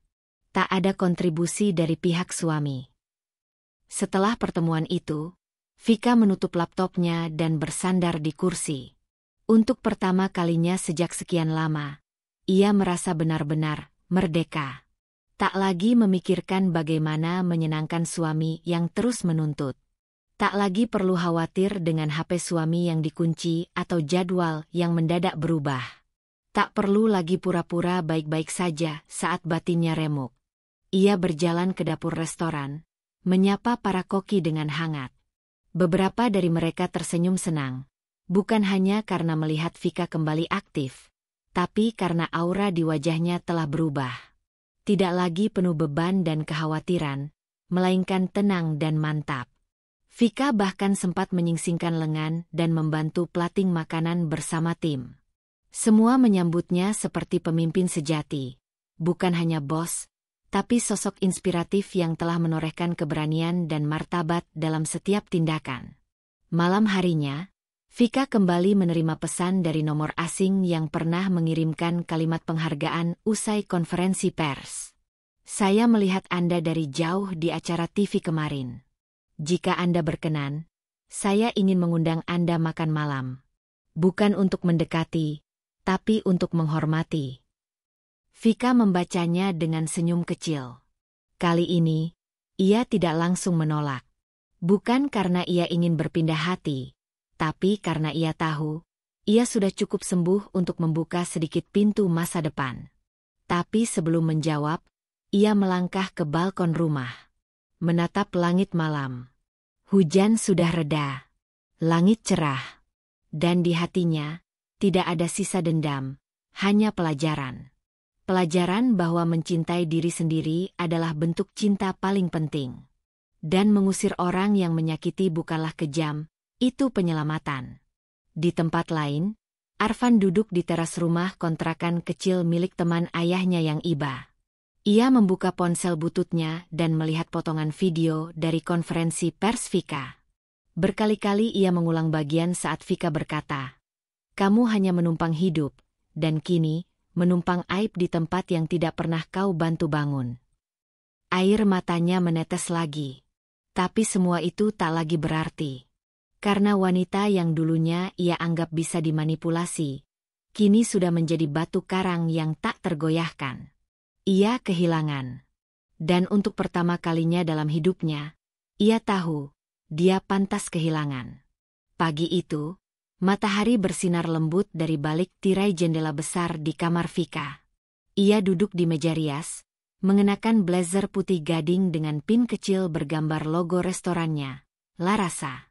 Rambutnya ditata rapi oleh penata gaya, sementara di belakangnya seorang make-up artis merapikan polesan terakhir. Bukan untuk sesi pemotretan biasa, tetapi untuk kehadirannya sebagai pembicara utama di acara Women Beyond Limit, konferensi nasional tahunan yang menghadirkan tokoh-tokoh perempuan paling berpengaruh di Indonesia. Siaran langsung acara itu ditonton ribuan orang dari berbagai penjuru negeri. Vika yang dulunya hanya dikenal sebagai pengusaha restoran kini menjadi simbol baru. Perempuan yang tidak hanya sukses di dunia bisnis, tapi juga berani melepaskan diri dari jerat cinta palsu yang melemahkan. Saat namanya dipanggil, Vika berdiri dengan mantap. Langkahnya ringan namun tegas saat menaiki panggung megah yang diterangi cahaya putih bersih. Di hadapannya, ratusan hadirin berdiri memberi tepuk tangan meriah. Mereka menyambut bukan sekadar seorang pengusaha, tapi seorang pejuang. Vika mengambil mikrofon. Ia tersenyum kecil, lalu mulai berbicara. Bukan dengan naskah panjang atau retorika tinggi, tetapi dengan hati. Saya Vika Ramadhani. Saya bukan politisi, bukan juga artis atau akademisi. Saya hanyalah seorang perempuan yang dulunya percaya bahwa cinta itu segalanya. Hingga saya sadar, mencintai diri sendiri jauh lebih menyelamatkan. Tepuk tangan menggema lagi, namun Vika tetap tenang. Saya pernah mengorbankan segalanya untuk orang yang saya kira akan menjaga saya. Tapi kenyataannya, cinta yang tidak disertai penghargaan, hanyalah jebakan yang dibungkus janji manis. Saya kehilangan waktu, tenaga, dan air mata. Tapi saya mendapatkan kembali sesuatu yang lebih berharga, keberanian. Ia menarik napas. Perempuan sering diajarkan untuk bertahan. Untuk memaklumi. Untuk memaafkan sebelum disakiti.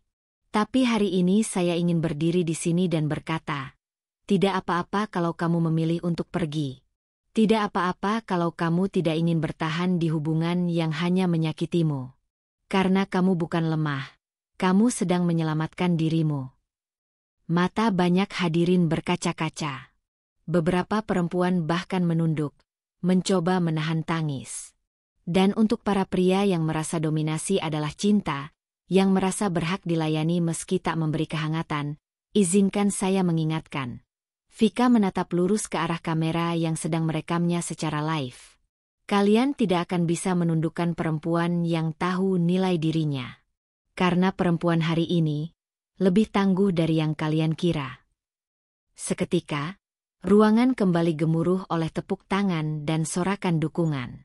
Kamera televisi menyorot wajah-wajah perempuan yang mengangguk, tersenyum, dan menangis dalam kebanggaan.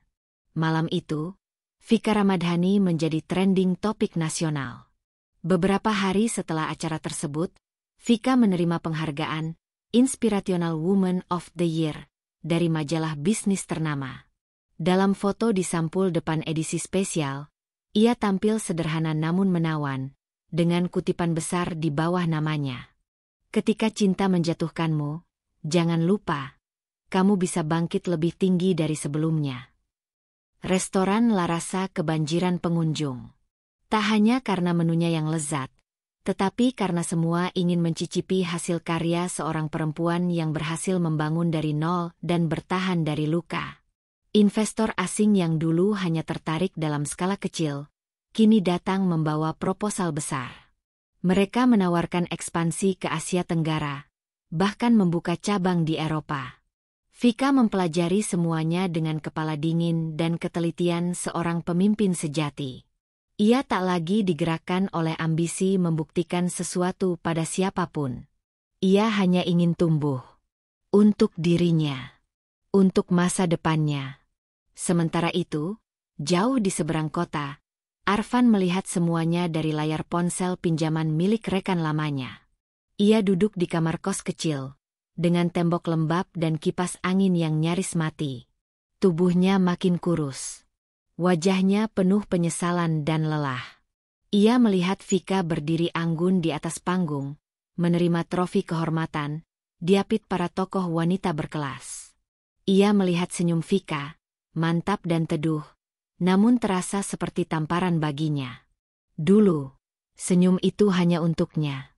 Dulu, Vika hanya duduk di sisinya, menyiapkan sarapan, membenahi jasnya, menahan tangis saat ia pulang tengah malam tanpa alasan. Sekarang, Vika bersinar. Dan Arfan bahkan tak mampu membeli nasi bungkus tanpa berutang. Ia mencoba mengirim pesan sekali lagi, pesan ke-43 yang tak kunjung dibalas. Aku bangga padamu, Vik. Maaf karena aku bukan laki-laki yang kamu pantas dapatkan. Tapi centang dua itu tetap abu-abu. Vika duduk di ruangannya malam itu, membaca surat dari Kementerian Pariwisata yang mengundangnya sebagai duta UMKM kuliner. Ia tersenyum.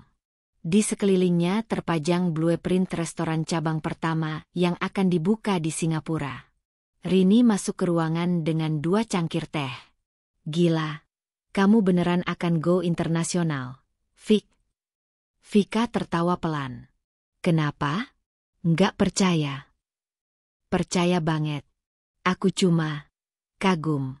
Dulu kamu terlalu sibuk menyiapkan makan malam buat pria yang bahkan nggak tahu gimana cara ngupas mangga. Sekarang, kamu yang masakin dunia. Mereka berdua tertawa. Kalau nanti buka cabang di Eropa, aku ikut ya, canda Rini. Harus, jawab Vika mantap. Kamu manajer internasionalku. Tapi sebelum mereka menyeruput teh, ponsel Vika kembali berbunyi. Pesan dari nomor asing yang dulu pernah menghubungi. Saya akan berada di Jakarta minggu depan. Jika kamu bersedia, saya ingin mengundang makan malam. Kali ini bukan hanya untuk menghormati, tapi mungkin untuk mengenal lebih dalam. Vika menatap pesan itu. Tak buru-buru membalas. Ia tersenyum. Dalam hatinya, tidak ada desakan untuk mencintai lagi. Tapi ia tahu, jika saat itu tiba, ia akan mencintai bukan karena kesepian, bukan karena luka, tapi karena sudah utuh. Karena wanita yang sudah bangkit, tak akan lagi membiarkan dirinya runtuh oleh cinta yang salah. Dan malam itu, dari balkon rumahnya, Vika memandang langit kota Jakarta. Kilau lampu gedung-gedung menyala indah. Hujan telah lama reda. Dan dalam hatinya, tak ada lagi sisa dendam. Yang ada hanya rasa syukur. Karena dari luka, ia menemukan kekuatan. Dan dari pengkhianatan, ia belajar mencintai dirinya sendiri, lebih dalam dari sebelumnya. Pagi di Jakarta mulai menggeliat, tapi kehidupan Arfan seperti belum sempat terbangun. Ia menatap langit-langit kamar kos reot tempat ia tinggal sementara. Plafon sudah mulai mengelupas, dan suara tetangga yang bertengkar menjadi musik pengantar hari-harinya. Dulu, ia bangun di ranjang empuk, disambut aroma kopi dari tangan Vika. Dan kini ia hanya punya kopi sachet yang sudah 2 kali diseduh ulang. Di atas meja kusamnya, ada potongan koran yang telah ia baca puluhan kali. Gambar Vika terpampang di halaman depan, berdiri anggun mengenakan blazer merah marun. Senyumnya memancarkan ketenangan dan kepercayaan diri yang tak tergoyahkan. Judul besar di atas fotonya berbunyi, Vika Ramadhani ekspansi Larasa ke luar negeri, simbol perempuan Indonesia tangguh. Arfan menghela napas panjang. Ia sudah mencoba menghubungi Vika berkali-kali. Diblokir. Mengirim pesan dari akun media sosial baru, diabaikan. Ia sempat muncul di parkiran belakang restoran Larasa, berharap bisa mengintip sekilas, tapi tak pernah diberi kesempatan bertemu. Satpam sudah diinstruksikan, bahkan menyebut namanya pun tak boleh. Namun hari itu, ia nekat datang lagi. Tapi kali ini, bukan sebagai suami, bukan sebagai pengemis cinta, melainkan sebagai pelamar pekerjaan. Restoran Larasa cabang utama tampak sibuk seperti biasa. Di bagian dalam, ruang manajerial baru saja direnovasi. Beberapa kandidat wawancara sedang duduk rapi menunggu giliran. Di antaranya, dengan jaket tua yang sudah sobek di pundak dan kemeja kusut, duduk Arfan dengan wajah tertunduk. Ia memegang map plastik berisi fotokopi ijazah dan CV seadanya. Manajer HRD membuka pintu. Selanjutnya, Arfan Sutrisna. Kepala semua orang di ruangan itu menoleh. Nama itu tidak asing. Beberapa staf saling bisik-bisik. Salah satunya bahkan menyembunyikan senyum miring. Arfan melangkah masuk ke ruang wawancara. Ia tidak menyangka akan langsung berhadapan dengan Vika. Vika duduk di sana, elegan seperti biasa. Hanya satu alisnya yang sedikit terangkat saat melihat siapa yang masuk. Oh, gumamnya datar. Lihat siapa yang datang. Arfan menunduk dalam. Vik, maksud saya, Bu Vika. Saya tahu saya tidak pantas. Tapi saya datang hari ini untuk mencoba memperbaiki diri. Saya butuh pekerjaan. Saya siap melakukan apa saja. Cuci piring, bersihin dapur, apapun. Vika menatap pria yang dulu pernah ia cintai sepenuh jiwa itu. Dulu, Arfan adalah sosok yang ia puja, ia banggakan. Tapi sekarang, yang duduk di hadapannya hanya bayangan kelam dari masa lalu. Pria yang tak tahu berterima kasih. Kamu datang untuk kerja? Tanyanya tenang.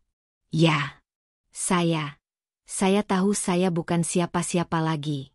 Tapi saya butuh kesempatan. Saya rela mulai dari nol. Vika tersenyum kecil. Bukan senyum bahagia, melainkan senyum ironi yang menyesakkan dada. Kamu dulu mencium wanita lain di dapur restoran ini, ujarnya pelan namun tajam. Sekarang kamu datang, ingin bekerja mencuci piring di tempat yang kamu kotori sendiri. Arfan menelan ludah. Saya menyesal. Menyesal bukan mata uang, ucap Vika, nadanya naik setingkat. Menyesal tidak bisa membayar kerusakan yang kamu buat. Tidak bisa menghapus air mata yang pernah kubendung di ruang ini, saat kamu tersenyum puas dengan pelakor di belakangku. Arfan tertunduk. Saya hanya ingin memperbaiki diri. Vika berdiri, berjalan pelan mengitari kursi Arfan. Suaranya tetap tenang, tapi setiap kata menyayat. Kamu bukan datang untuk memperbaiki diri. Kamu datang karena tak ada lagi yang bisa kamu andalkan. Bukan aku yang kamu cari, tapi sumber kenyamanan yang hilang.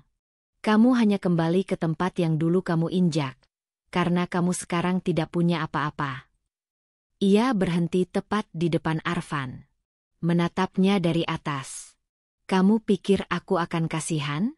Bahwa aku akan memberimu kesempatan karena kita pernah menikah? Arfan tidak menjawab. Matanya basah, tangannya mengepal. Tidak, Fen. Kesempatan itu sudah kamu buang. Saat kamu pilih memeluk wanita lain di tempat sakral ini. Di ruang tempat aku membangun mimpi. Di tempat yang kubangun agar kamu bangga, bukan untuk kamu hianati. Ia menunjuk pintu. Keluar. Fik, Arfan bergetar. Kamu tidak diterima. Bahkan sebagai pembersih kaca pun, kamu tidak pantas berada di tempat ini. Karena tempat ini dibangun dengan harga diriku. Dan kamu tidak punya cukup hormat untuk menyentuh dindingnya. Arfan keluar dengan langkah gontai. Di luar, beberapa staf yang mengenal wajahnya hanya menatapnya tanpa simpati. Ia kembali ke halte, duduk di bangku besi dengan kepala tertunduk. Hujan turun perlahan, menyiram rambutnya yang mulai memutih. Sementara itu, Vika kembali ke ruangannya. Ia membuka jendela, memandang langit mendung, lalu tersenyum. Bukan karena puas menyakiti Arfan, tapi karena akhirnya ia bisa mengatakan yang selama ini tertahan. Bahwa dirinya bukan lagi wanita yang bisa dipermainkan, atau dibujuk dengan air mata palsu. Ia membuka laptop, membuka pesan dari pria asing yang sejak beberapa bulan terakhir rutin mengirimkan kata-kata hangat. Saya akan ke Paris minggu depan. Jika kamu masih tertarik membuka cabang Larasa di sana, izinkan saya menjadi tuan rumah kecil untuk menyambutmu. Vika mengetik balasan, singkat tapi jelas. Saya akan datang. Tapi kali ini, dengan kaki saya sendiri. Tanpa beban, tanpa luka. Dan hari itu, langit Jakarta yang mendung terasa lebih terang. Bukan karena matahari, tapi karena satu wanita akhirnya berdiri utuh, tanpa bayangan masa lalu yang menahannya. Ia menang. Bukan karena ia membalas dengan kekerasan, tapi karena ia membalas dengan harga diri. Dan pria yang dulu memegang hatinya, kini bahkan tak layak memegang sendok di restorannya. Angin musim semi menerpa wajah Vika saat ia berdiri di balkon sebuah apartemen bergaya klasik di jantung kota Paris. Di kejauhan, Menara Eiffel berdiri megah, disinari matahari pagi yang hangat. Tangannya menggenggam cangkir kopi espresso, namun bukan itu yang membuatnya tersenyum hari ini, melainkan pemandangan di bawah, papan nama besar bertuliskan Larasa, Indonesian Taste in Paris. Butuh waktu berbulan-bulan dari peristiwa malam peresmian restorannya di Jakarta hingga langkah besar ini. Sejak dunia mengenalnya bukan hanya sebagai pengusaha, tapi sebagai simbol perempuan tangguh yang berani meninggalkan pengkhianatan dan memilih untuk bangkit. Vika tidak hanya dipuji, ia diundang kemana-mana, dari forum internasional hingga program televisi di luar negeri yang menyoroti kisahnya. Namun di balik semua gemerlap itu, Vika tidak berubah. Ia tetap wanita yang bangun pagi untuk menyusun jadwal produksi, mencicipi setiap menu, memperhatikan warna taplak meja agar selaras dengan pencahayaan. Ia tetap rendah hati, tetap tersenyum ramah kepada pelayan baru, dan tetap menyapa setiap pelanggan yang datang ke restorannya seolah mereka adalah tamu rumah. Hari itu, cabang internasional pertamanya akan dibuka. Semua sudah siap. Ruangan dalam restoran beraroma rempah-rempah khas Nusantara, interiornya dipenuhi sentuhan etnik yang hangat. Tenun Toraja di dinding, lampu gantung dari rotan Jepara, bahkan alat musik angklung di sudut ruangan yang memberi kesan autentik. Orang-orang Paris menyambutnya dengan antusias. Media lokal menyebutnya sebagai restoran Indonesia paling elegan di Eropa. Sore menjelang, para tamu mulai berdatangan. Di antara mereka, tampak sosok pria setengah baya mengenakan jas biru gelap. Senyum hangatnya menghampiri Vika dari jauh. Pria itu adalah Julien Dufour, pemilik jaringan kuliner Prancis yang pertama kali mengontaknya berbulan lalu setelah menyaksikan wawancara Vika di televisi Indonesia. Awalnya hanya sebagai investor, tapi perlahan, interaksi mereka menjadi lebih dari sekadar mitra bisnis. Julien menyapa Vika dengan bahasa Indonesia yang fasih. Selamat sore, Vika. Kamu tampak luar biasa hari ini. Vika tersenyum. Terima kasih, Julien. Kamu juga. Mereka duduk berdua di meja kecil dekat jendela. Di atas meja, Seikat bunga lavender tertata rapi dalam vas bening. Aku harus jujur, kata Julien. Awalnya aku mengagumi kerja kerasmu. Tapi sekarang, aku kagum pada cara kamu berdiri, bangkit, dan terus berjalan tanpa menoleh ke belakang. Vika menatap pria itu. Ia tak buru-buru menjawab. Tak ingin salah membaca sinyal. Ia bukan lagi perempuan yang mudah terjebak rayuan atau dikendalikan perhatian manis. Ia kini tahu kapan cinta datang sebagai pelindung, dan kapan hanya sebagai jebakan. Aku senang kamu ada di sini, kata Vika lembut. Tapi aku juga ingin kamu tahu. Aku tidak mencari seseorang untuk menyelamatkan aku. Aku sudah menyelamatkan diriku sendiri. Julien mengangguk. Dan mungkin justru itu yang membuatmu pantas dicintai. Karena kamu utuh, tanpa harus diisi. Mereka berdua saling menatap, lalu tertawa kecil. Tidak ada janji manis, tidak ada sumpah panjang. Hanya kejujuran. Dan itu cukup. Karena cinta sejati tidak harus membanjiri dengan kata. Ia datang dalam bentuk ketenangan, tidak mengganggu irama, melainkan menyelaraskan langkah. Sementara itu, jauh di Jakarta, Arfan duduk di warung kopi pinggir jalan. Ia memandangi layar ponsel yang memperlihatkan postingan akun resmi Larasa Paris dengan caption, "Perjalanan panjang akhirnya membawa kami ke sini. Terima kasih untuk semua yang percaya. Kami bawa cita rasa Indonesia ke jantung Eropa." Ada foto Vika berdiri di antara timnya, mengenakan kebaya modern berwarna biru laut, rambut disanggul elegan, dan senyum yang tak dibuat-buat. Arfan menghela napas. Di hadapannya hanya ada rokok yang tinggal separuh, dan sisa teh manis yang tak lagi hangat. Ia pernah berada di sisi wanita itu. Pernah menjadi bagian dari hidupnya. Tapi kesombongannya telah menukarnya dengan kehampaan. Ia mencoba menelepon untuk kesekian kali. Tapi hanya satu nada, lalu mati. Kini ia sadar, Vika bukan hanya hilang dari hidupnya. Ia sudah berada di dunia yang tak akan pernah bisa ia jangkau lagi. Bukan karena jarak, tapi karena level. Malam pun tiba di Paris. Restoran Larasa dipenuhi senyuman, tawa, dan pujian dari tamu-tamu mancanegara. Musik gamelan mengalun pelan, menambah kehangatan suasana.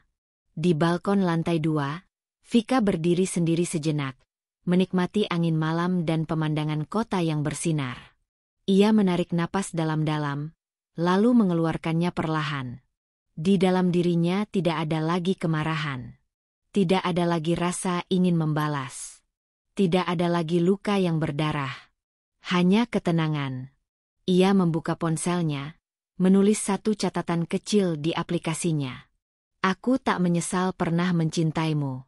Tapi aku bangga pada diriku karena akhirnya bisa melepaskanmu. Lalu ia menutup ponsel, melangkah masuk kembali ke dalam restoran yang kini menjadi simbol kebangkitannya. Di sana, dunia menantinya. Bisnisnya terus berkembang. Dirinya terus menginspirasi. Dan hatinya, kini tumbuh bukan karena seseorang mengisi, tapi karena ia sendiri sudah cukup kuat untuk menyayangi dirinya seutuhnya. Vika tak kembali pada cinta lama. Ia memilih masa depan yang cerah, bukan kenangan yang muram. Dan disitulah letak kemenangan sejatinya.